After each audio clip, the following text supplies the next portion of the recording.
Hi. Everybody in a good mood? Good. Let's keep it that way. Don't watch this video. A lot of it's going to be a long infomercial on my knife books, and then we're going to be talking about knife mechanisms. So if you're not really into either one, have a nice day. And for those of you who decide to stick around, I don't mean to sound arrogant, but that's a topic, and there are people interested in knife mechanisms. Maybe there's a few people even interested in these knife books, but you know, commercials are commercials. So what we're going to be talking about is the Microtech Socom and sort of the follow-up model to that, which is the SELECT FIRE. I don't have a model knife to take apart for you. The main reason is they're $2,200. It's a little bit out of my price range. You know, if anybody wants to send me one, take apart and make some video out of it, you know, feel free to contact me. I'll send it right back just so we have a look at it. But we'll make do today. The reason I want to talk about the book is sort of an announcement that Book 2 is now on Kindle Direct Print. I've gotten a lot of requests from people overseas about the books, and when we hit the tender topic of shipping, it sort of puts a real damper on it, because the last couple of years shipping has basically doubled. And they say, well, couldn't you find another way other than the post office? And I mean, you know, beat my head against the wall. I really can't find anything cheaper. I mean, the one time I sent 2 books to South Africa, and they don't have any tracking down there. And I just felt so bad after 3 months, you know, the guy didn't get his books. I sent his money back. I said, look, I said, this is no fault of your own, no fault of mine either, but, you know, here's your money back. And, you know, and then a little while later he writes me, he says, you know, I got the books. So he says, how much do I owe you? I felt bad. He was so honest. I knocked $15 off or something. But I don't need this stuff. So when this Kindle stuff came around, where people in other countries can order the book and they get it delivered right there, because I guess they print them there, it's, I suppose, going to be a whole lot better. So for you guys looking out for Book 2, that's another way. And I really appreciate it. It's, I'm glad we could all share in this. The whole idea is to have fun with it. And there's many things, you know, as you go through life that you want to do, and it gets very frustrating because you go out and there's no information out there, and you're trying to find information to learn stuff or enjoy stuff, and you just can't find it. And that's why I wrote the books, because there was no information on knife mechanisms, so I had to write the book that I always wanted myself. And it was a lot of work, but it was a lot of fun too. And sometimes you just have to go over stuff and learn it again and learn it again, and little parts stick.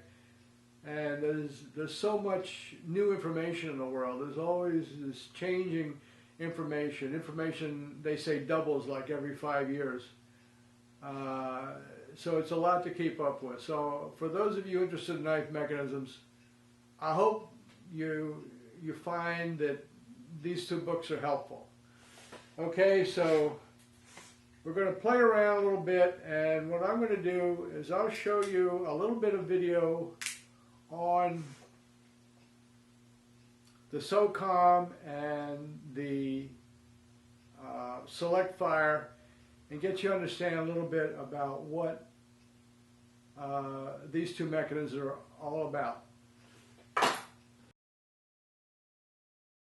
Well, this is the knife we're talking about. It is a beautiful piece of machinery, kind of on the big side, a little bit clunky in the hands of a woman, but really well engineered, slick. It's got some features. You can see the fancy grind lines in the blade and nice styling. I don't want to enter into too much bullshit talk about terminology, but I think it's somewhat appropriate. As far as I know, this is the Select Fire. There happens to be no marks on it. They put this fancy dimpling in the blade, I guess, to act sort of somewhat to help you get a better grip on it, but it's kind of neat, and it's on both sides. But there are some different models of this knife, and for me it got a little bit confusing. I really didn't want to investigate that much into it, so I'm more concerned with the mechanism. But if some of you Microtech collectors want to add something in the comments about the nomenclature, that's fine. I think it's important to have the right nomenclature sometimes, because otherwise you get confused. If you have 3 or 4 names of something, that's bad. And sometimes worse yet is if the names mean 2 different things, then you really don't want what you have. I mean, it goes down to all kind of problems and errors, and the boy who cried wolf and all that, and on and on and on. The whole problem is sometimes it's really important to communicate clearly. So I'm going to tell you basically what I know, and this is sort of the modern Select Fire knife that I'm interested in. And here's a picture of the style. I think that was a little bit older, and this thing is clearly marked SFDA, which I interpret to mean Select Fire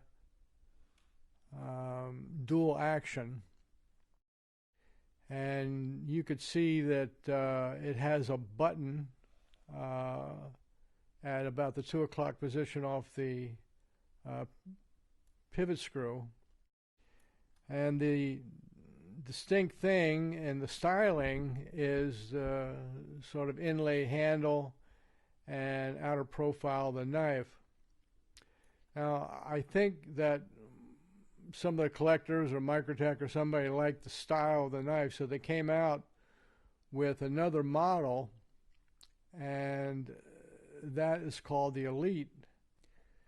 And style-wise, the profile's the same, the chisel point blade and the inlaid handle, and shape of the knife is all reproduced, except there's no push button.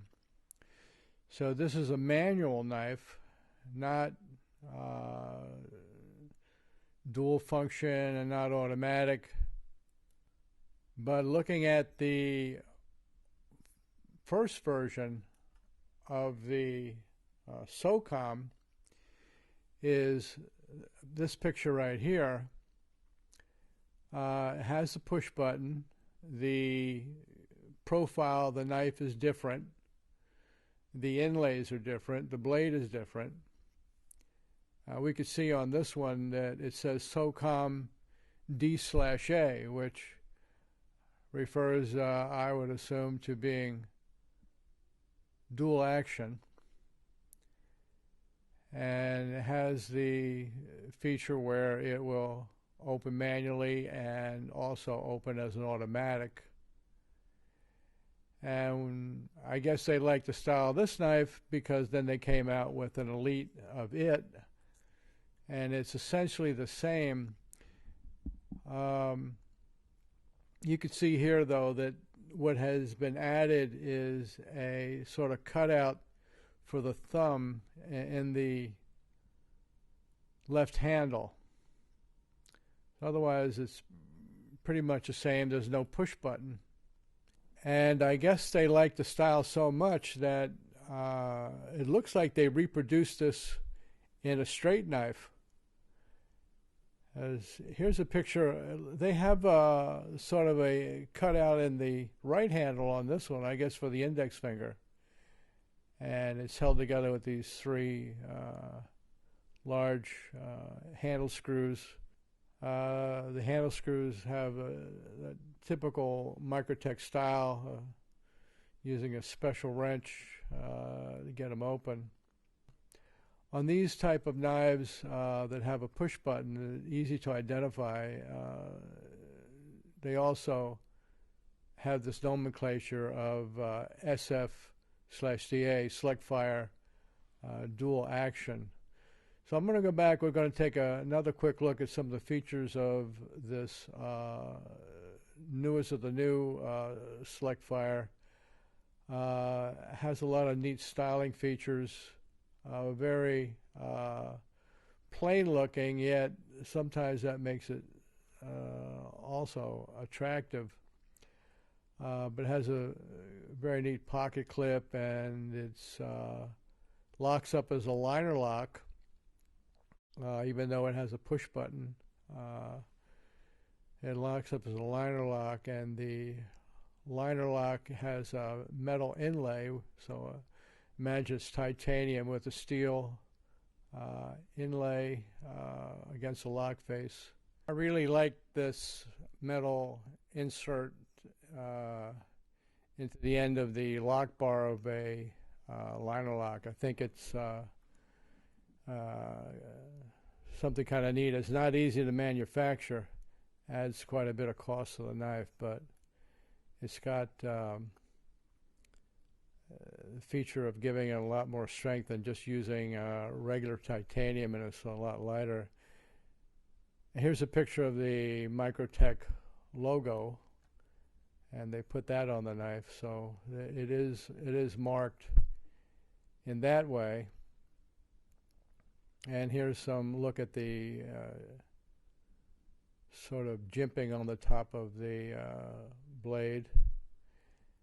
And if you try and look down in there and see what's going on, I mean, you can't. There's nothing to see. You can see the push button, but you can't tell what's going on inside. So that's what we're going to talk about. That's the whole purpose of this video. I really want to discuss that mechanism. And we're going to see some pictures of that knife in action, demonstrated by a kind lady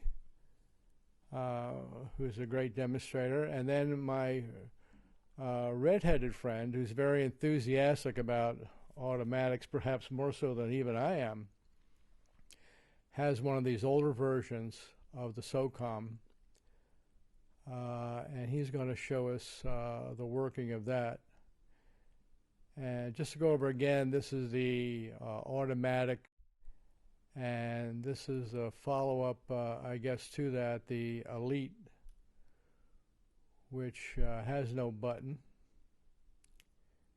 And we're going to take a look at the video coming up right now, and we'll look at the sort of the modern version first, and then we'll look at the older version, and then a little extra discussion since we're on the subject of a dual action bolster release.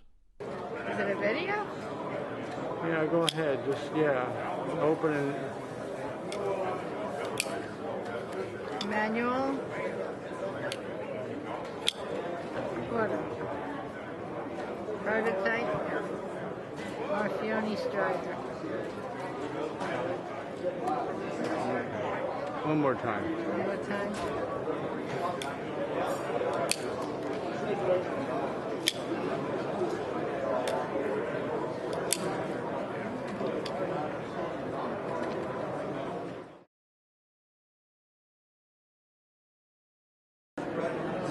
Arab Executive. 2015, still mint in the box. Very good collector item on that.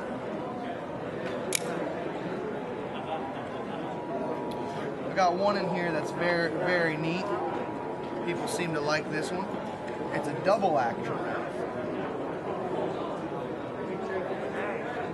Liner lock to close it. Manual. And then you got your auto. Very, very nice conversion they did there. How much is that one? This one will go for about $600 to $650. It is 1998. Still mint. So That's the one I want. yeah. So right there, I'm telling you, people really love the double action because you can't go wrong with it. It has best of both worlds. This is the Microtech Lightfoot. It's a good time to throw this in because it's sort of related to the other knife, and just for the fun of it, we'll talk about it. There are many bolster releases around, but this is one of the smoothest acting one you'll find. Also mechanically, it's very neat. The mechanism is discussed thoroughly in Book 2, and Book 2 is, of course, available still in America at your finer knife maker supply houses on the internet. So take a look at that. And what we're going to do is show a little video on this, and then we're going to talk mechanisms. So if you stuck around this far, thanks a lot, and I hope you enjoy it. Hey, ready, set, Could you open, close it one more time, like manual and then automatic?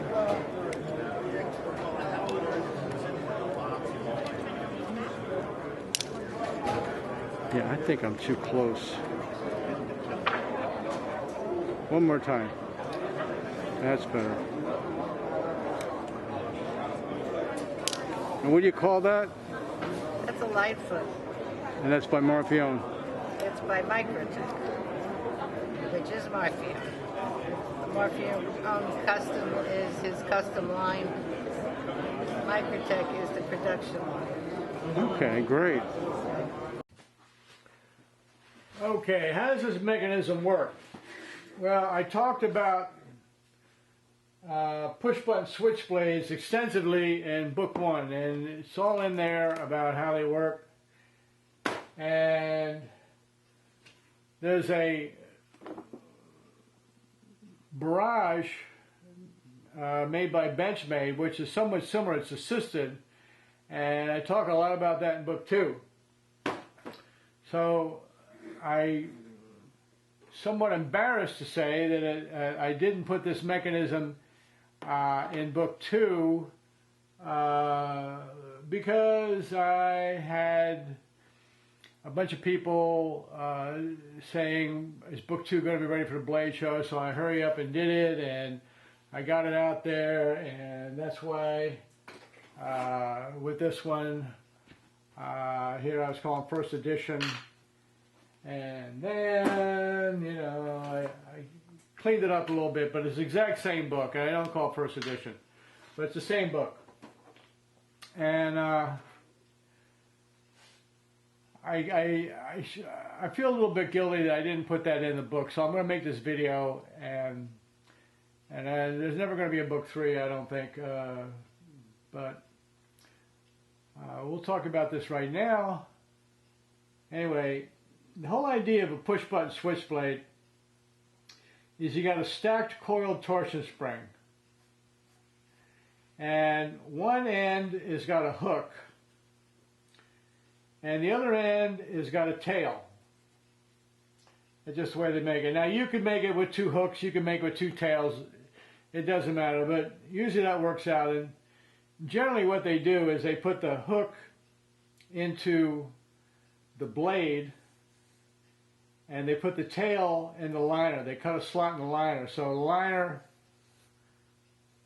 will have a pivot hole and they'll have a slot cut in it, and the tail will fit in there. And then you wind this up and you have a button release, and the button, I like to call it a hat, a stem, and then the button part. And of course there's a coil torsion spring down here that keeps this button pushed up. You push it down and there's a cutout here, like I call it a scallop edge, and it'll engage the bottom lock mechanism, and when you push out of the way, the blade will swing through this stem section. So this Microtech Socom is basically the same idea, except I was calling it a cup trigger in the assisted Benchmade knives, but they call it a sear cup or something. But the same idea. So you've got this cup here, and it's got the pivot hole in it. And this cup, if you do a cross section, looks like that. And the face of it has some modifications that are needed for the mechanism. So the difference between a standard push button switchblade with a coil torsion spring that goes around the pivot is with the Microtech knife, the hook of the spring is going to go into this cup trigger. Okay? So you're going to have the spring wound up in here. You're going to have the tail going into the liner, and then the hook is in this cup. So when you wind up the knife, there's also like a ledge around this thing, I guess like that, and it's got a sort of a scallop in it. And when you rotate this, what it's going to do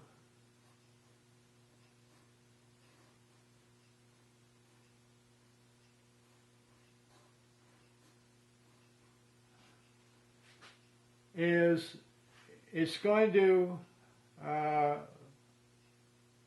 push against this button, and the button's going to be, let's just say the blade's coming through here, the button's going to come up, and when it gets to a point, I guess this time we're not using the normal lock face down here. What we're using is this hat thing.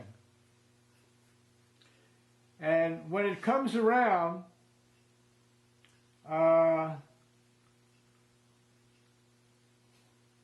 is it the other way around? Yeah, one way or the other. Maybe it's this one. Yeah, it must be this one. Okay. When it comes around, it's going to hit this scallop, the sort of hole, and it's going to pop up. And now it's going to lock this sear drum or cup trigger, whatever you want to call it. And at that point, if you twist it around, this spring is going to be loaded. So you've got your liner, you got the blade in here, okay? You got this cup trigger, and over here well, this isn't way. You got this button, and the spring is wound, okay? And this drum is locked. So this drum wants to turn, in this instance, it wants to turn counterclockwise and fly the blade open, okay? So all you got to do, basically, is push this button, and this drum will spin, And because this drum is connected to the blade, forgot to mention, the drum is connected to the blade, it'll fly the blade open. But here's the key. This drum is not connected to the blade. It's just sort of sitting there. So when I say connected, the face of this drum has a block. They call it a cam, something or other. It's got I call it a lug. It's got a lug out there, and the blade has a cutout. And this cutout has a lug in it also. So it looks like that. So when you put these two together, this lug is facing this lug. So that lug is facing this lug. And what you can do when this thing is loaded is you could just swing this blade out manually. You swing it out, swing it back, swing it out, swing it back manually. When you push the button, you unleash this trigger mechanism, this sear drum, and it's going to spin now because the spring is all wound up, and this lug is going to hit this lug, and that there in turn is going to rotate the blade to open. Now, unlike a normal push button, this is a liner lock. So the blade's going to fly open, and you have a lock face on the blade, and you'll have the lock bar of a liner lock, and these two will connect, and it'll lock up like a standard liner lock. Okay? Now, let's just suppose you fired the knife and it opened automatically. So the blade's out here.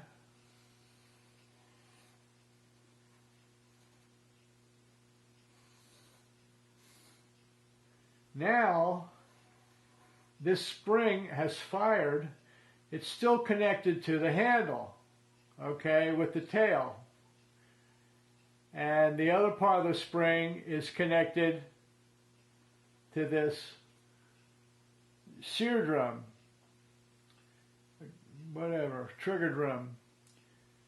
These two lugs are now still touching each other. There's a lug on the blade. There's a lug on the sear drum. So now when you unlock this knife as a liner lock and rotate it closed, these two lugs make contact and they push around. Well, while the blade pushes around and this lug rotates along with the blade up this way, it's going to wind this sear drum along with the spring, and the spring is going to get loaded. Once it hits the point where the now depressed button reaches the scallop in here, the button's going to pop up and lock the drum. Now this blade will be free to rotate again manually, but when you put that blade up there and push the button, it's going to fly open automatically. Now, just as an aside, what people hate to see you do with these knives is what they call sometimes dry firearms. So if this blade was rotated up manually and this drum was wound up, what would happen if you pushed the spring? Well, if you push the button down, if you push the button down, it's going to unlock this drum. Now this drum is going to fly on its own without the blade until its lug hits the other lug. It's going to make a loud clang. And people don't like that. So, same way with other dual action knives where you have a spring back here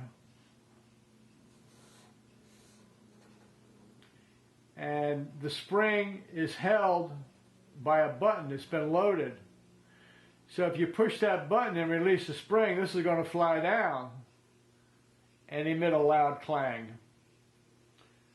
So same idea, only this does it with a coiled torsion spring, and the more common dual action automatics do it with a leaf spring. And as I discussed in the book, there's two ways to release this leaf spring. You could release it from the side with a sear, or you could have a sear over front and swing it out this way. So lots of stuff, fun stuff. I hope you understand this mechanism now.